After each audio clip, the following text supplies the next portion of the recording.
اللهم زين بالقرآن لساني وجمل به وجهي. Metode Ad-Jani, belajar membaca Al-Quran dari nol sampai mahir.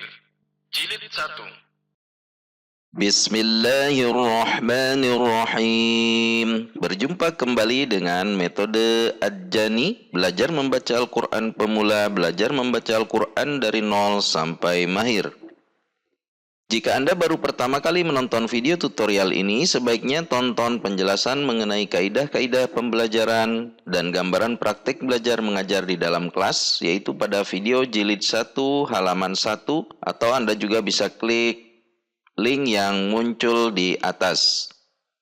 Video kali ini akan membahas mengenal huruf hijaiyah, yaitu huruf ghain, dan akan membaca huruf ghain dengan 3 harokat dasar pada halaman 18 jilid 1 metode Ad-Jani. Makhraj dan sifat huruf ghain. Pertama, huruf ghain saat tidak berharokat itu dibaca ghain, fathah, ya, sukun, nun, sukun. Ghain, bukan gha. Jadi saat tidak berharokat dibaca ghain. Selanjutnya makhraj huruf ghain, yaitu keluar dari tenggorokan bagian atas dekat rongga mulut, tepatnya pada akar lidah belakang bersama langit-langit lunak. Jadi di belakang langit-langit kita ada bagian yang lunak jika dipegang. Nah, di situ tempat makhraj dari huruf ghain. Huruf ghain memiliki makhraj yang sama dengan huruf kha. Silakan Anda rasakan dan baca gha, kha, gha, kha. Itu titiknya sama atau makhrajnya sama. Di sini pada gambar ini diilustrasikan posisinya sama, yaitu di tenggorokan bagian atas. Huruf ghain dan huruf kha. Nanti yang membedakan adalah sifat hurufnya. Sekarang mari kita masuk kepada sifat huruf. Sifat huruf ghain yang pertama adalah al-jahru, al-jahr, yaitu jelas ketika berharokat dibunyikan dengan tidak mendorong udara, sehingga dibunyikan bukan kha, kha, tetapi gha, gha, digesek pada titik makhraj. Biasanya huruf-huruf yang digesek memiliki sifat al-jahr, pasangannya adalah ar-rakhawah, yaitu lunak. Suara mengalir saat huruf sukun dibaca tidak tertahan. Perhatikan, al, tidak tertahan, tidak ag, tetapi ada aliran, ada bunyi seperti itu. Begitu juga saat tasydid, ada aliran. Perhatikan, Allah. Saat huruf ghain di tengah kata juga ada aliran dan tidak terputus atau tidak terpisah dengan huruf yang ada di depannya. Mim fathah, ghain sukun, di depannya ada huruf dhad. Maghdu, maghdu. Jadi antara bunyi dengan du tidak terpisah. Contoh yang terpisah adalah maghdu, maghdu, maghdu. Antara dengan du tidak terpisah. Ghairil maghdubi, ghairil maghdubi. Selanjutnya sifat huruf yang ketiga yaitu al-isti'la, yang menunjukkan bahwa pangkal lidah tegang atau posisi ke atas, sehingga huruf-huruf isti'la ini ketika huruf berharokat fathah akan terkesan berbunyi o, padahal sebetulnya bukan o, tetapi karena menaiknya pangkal lidah sehingga nanti yang huruf a menjadi o, a menjadi o, bukan o. Ketika rileks adalah ga, ketika isti'la menjadi gha, tidak dengan membulatkan bibir atau memonyongkan bibir menjadi go, tetapi gha, gha, Jadi huruf ghain ini harus digesek. Biasanya yang memiliki sifat jahar kemudian ar-rakhawah, cara membunyikannya adalah dengan digesek atau dengan tidak menekan secara kuat pada titik makhraj, namun dengan tidak mendorong udara. Sifat selanjutnya adalah al-infitah, yaitu posisi langit-langit dengan lidah terbuka. Jadi suara tidak sangat menggelembung seperti huruf-huruf itbaq, tetapi hanya isti'la saja. Dibacanya gha, tidak gho, tetapi gha karena infitah. Sifat selanjutnya adalah al-ismat, karena ada tahanan sesaat sebelum keluarnya huruf. Jika dilambatkan akan terdengar bunyi seperti itu. Ada bunyi tekanannya dulu, gha, gha, ri, ru. Inilah sifat huruf ghain. Sekarang mari kita perhatikan cara membaca huruf ghain saat fathah, kasrah, dhammah, saat sukun, saat tasydid, dan saat di tengah kata. Gha, ri, ru. Al, al-gha, ghairil maghdubi. Gha, ri, ru. Al, al-gha, ghairil maghdubi. Sekarang mari kita bahas kesalahan yang biasa terjadi. Yang pertama, huruf ghain dibunyikan dengan mendorong udara sehingga menjadi huruf kha. Jadi di sini harus dibedakan cara mengucapkannya karena huruf kha dengan huruf gha itu memiliki makhraj yang sama. Di sini dari gambar terlihat posisi lidah kita sama persis. Yang membedakan adalah sifatnya. Mari kita lihat sifat hurufnya.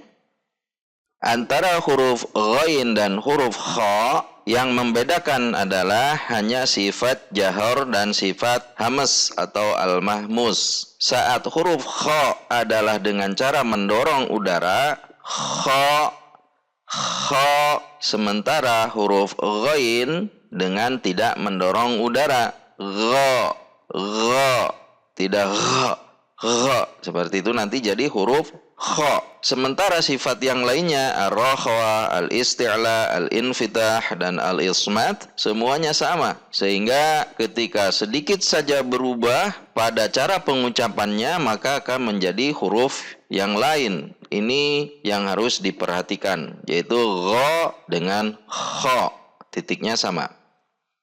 Jadi yang pertama, kesalahan yang harus dihindari atau yang biasa terjadi diucapkan seperti huruf kha karena mendorongnya udara saat mengucapkan ghain. Di sini ada kalimat, ini adalah penggalan kata di dalam ayat Al-Fatihah. Dan ini sangat berbahaya ketika kita salah mengucapkannya karena bisa membatalkan sholat. Di sini ada ghai, ghairil maghdubi. Ada huruf ghain. Ketika didorong menjadi huruf kha, khairil maghdubi. Jadi hati-hati tidak dibaca maghdubi, maghdubi itu menjadi kha tetapi dia digesek di titik makhraj karena sifatnya jahar dan ar-rakhawah.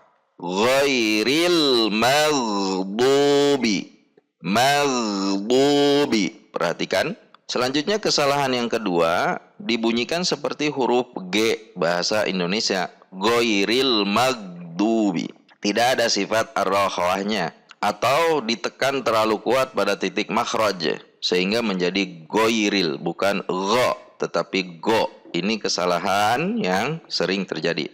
Harap diperhatikan. Jadi gha tidak sama dengan go, tidak sama dengan G bahasa Indonesia. Oleh karena itu, sebaiknya kita tidak pernah menggunakan translasi Arab Latin untuk membaca Al-Quran karena peluang salahnya akan sangat banyak. Yang ketiga adalah huruf ghain dibaca memantul atau qalqalah. Di sini ghairil maghdubi dibaca ghairil maghdubi, maghdubi dipantulkan. Padahal huruf ghain tadi sudah disampaikan memiliki sifat ar-rakhawah. Huruf yang ar-rokhawah ketika sukun maka harus mengalir. Maghdubi. Selanjutnya yang perlu diperhatikan tentang huruf ghain adalah ketika fathah tidak perlu dengan membulatkan bibir. Jadi huruf-huruf yang terdengar O ketika fathah sesungguhnya itu bukan O bahasa Indonesia, tetapi adalah fathah yang diisti'lakan atau ditebalkan. Sehingga A ketika rileks terdengar O ketika isti'la. Sehingga Gha menjadi Gha. Tidak dengan membulatkan bibir Gho, tetapi Gha akan sedikit berbeda bunyinya. Ini yang harus diperhatikan. Selanjutnya kita akan berlatih mengucapkan huruf ghain dengan 3 harokat dasar, fathah, kasrah, dan dhammah. Ketiga harokat ini harus diucapkan secara sempurna. Fathah A dibaca dengan membuka, namun tidak secara lebar A, tetapi A. I menarik rahang ke bawah I sehingga terdengar sempurna, tidak dibaca E atau E. Kemudian U dengan membulatkan bibir U. Meskipun saat praktek kita tidak terlalu ekstrim juga, monyongnya sangat monyong misalnya, atau menarik rahang ke bawahnya sangat menarik misalnya, namun sewajarnya saja, yang penting terpenuhinya kesempurnaan harokat. Perhatikan U, I, A, I, U. Sekarang mari kita belajar membaca huruf ghain dengan harokat fathah, kasrah, dan dhammah pada halaman 18 jilid 1 metode Ad-Jani. Silakan perhatikan pergerakan bibir, makhraj, dan sifat hurufnya. Kemudian perhatikan juga kesempurnaan harokatnya. Tidak perlu terburu-buru dalam belajar, dan untuk memastikan nanti silakan Anda cek bacaan Anda kepada guru terdekat atau melalui training online kami. Mari kita mulai. Gha, ghi, ghu. Gha, gha. Ghi, ghi. Ghu, ghu. Gha, ghi, ghu. A, I, U. Lo, li, lu. To, ti, tu. Bo, di, du. So, si, su. Sha, shi, shu. Sa, si, su. A, I, au.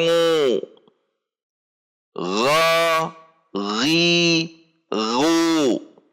Pada bagian bawah yang tidak berharokat dibaca ain, ghain, ta, la, sad, dad, sin, shin, ra, zai.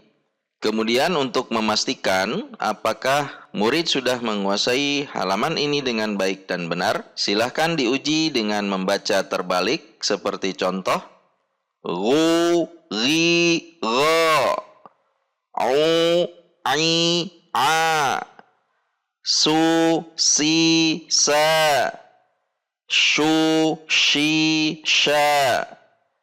Su, si, so. Du, di, do. Tu, ti, to. Wu, li, lo. Atau dibaca secara acak seperti contoh. To, lo, do, so, sa, sha, a, gha, si, shi, di, li, ai, ghi, ghu, su, su, shu, du, lu, tu, au, ai, a, ain, to, bod, shin, zai, lo, ghain, sin, shin, sod, to. Demikian. Sebelum melanjutkan ke halaman berikutnya, pastikan murid sudah mampu membaca halaman ini dengan baik dan benar. Tidak perlu terburu-buru dalam belajar, sedikit demi sedikit, asalkan menguasai dengan benar, insya Allah akan lebih mudah ke depannya. Perhatikan juga bahwa video ini hanya diperuntukkan sebagai sarana belajar dan latihan, sedangkan untuk mengetahui benar dan tidaknya bacaan, Anda harus dinilai langsung oleh seorang guru yang faham akan hal ini dan atau mengikuti training online yang disampaikan channel kami. Jika video ini bermanfaat, silahkan share atau bagikan video melalui akun-akun media sosial Anda. Semoga langkah kecil ini menjadi wasilah jariah kita bersama. Amin. Video ini didukung juga oleh Oase Al-Quran, yaitu sebuah referensi Al-Quran untuk keluarga muslim yang terdiri dari 5 jilid. Jilid 1, 2, dan 3 merupakan Al-Quran penggalan per makna. Ini adalah mushaf Al-Quran per makna pertama dan satu-satunya di Indonesia. Dengan penggalan per makna, siapapun Anda dapat memilih tempat wakaf dan memilih tempat ibtida di semua titik dengan tidak mengubah makna. Kemudian lebih mudah untuk memahami isi kandungan ayat. Jilid yang keempat adalah Mushaf Tadabbur Al-Quran 30 juz, di mana ini merupakan rangkuman dari berbagai tafsir, sehingga siapapun Anda akan lebih mudah memahami isi dalam setiap halaman Al-Quran dengan secara mudah. Jilid yang kelima adalah buku Ulumul Quran, yaitu informasi seputar Al-Quran. Oase Al-Quran disupervisi oleh Profesor Dr. Kiai Haji Ahsin Sakho Muhammad dan penulis serta kontributor Kiai Haji Fathuddin Ja'far, Kiai Haji Muhaimin Zain, serta Dr. Haji Briliantono M. Sunarwo. Info lebih lengkap silahkan klik www.oasealquran.blogspot.com atau WhatsApp di nomor 087788251721. Demikianlah video kali ini, sampai jumpa pada video selanjutnya dan insya Allah kita bisa. Amin. Sadaqallahul azim, sadaqallahul karim, sadaqallahul halim, sadaqallahul ladzi anzalal furqana ala abdihi liyakuna lil alamin nadhira. Sadaqallahu